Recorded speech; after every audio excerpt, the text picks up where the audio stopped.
Remue ménage. Remue ménage.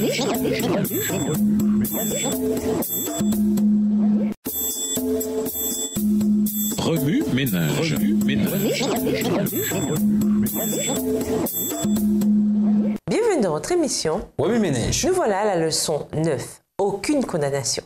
Maintenant donc, il n'y a plus de condamnation pour ceux qui sont unis à Jésus-Christ. Romains 8, le verset 1. Le Christ a triomphé du péché. Maintenant, n'étant plus condamnés, nous sommes invités à mener une vie nouvelle. Le texte transformateur. Lisons Romains 8, le verset 1. Romains 8, verset 1. Il n'y a donc maintenant aucune condamnation pour ceux qui sont en Jésus-Christ. Le téléphone contre l'oreille et la voix étranglée de sanglots, je raconte à mon ami jeune mon histoire. Il m'écoute calmement tandis que je lui ouvre mon cœur.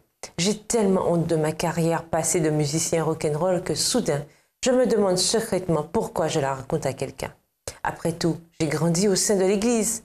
J'aurais pu faire mieux que de me permettre de m'enfoncer aussi profondément dans un style de vie notoirement laid. Je lui raconte tout. Et quand j'ai terminé, je lui dis simplement « Et voilà, John, c'est le résumé de ma misérable existence.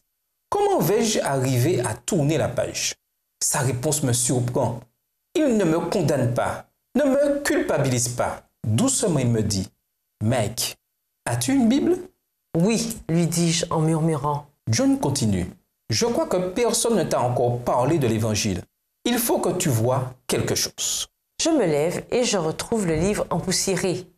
Ouvre-la à Romains 8, le verset 1, dans la version second 21, et lis ce verset pour moi. Je murmure d'une voix rauque.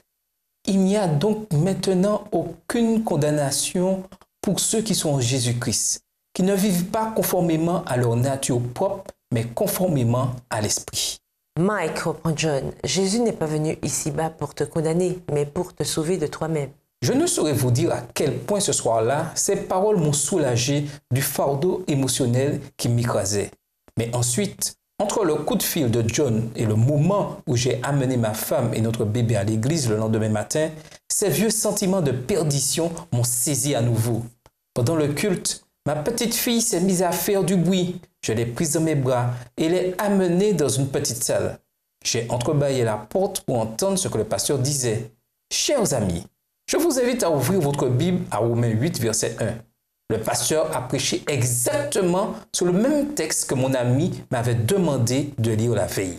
De manière simple mais profonde, le Créateur est descendu vers moi ce matin-là et a touché mon cœur. Plus tard, j'ai découvert que le pasteur avait préparé un message complètement différent, mais que la veille, à peu près à l'heure de ma conversation avec John, il s'était senti profondément poussé à prêcher sur ce verset spécifique des Écritures.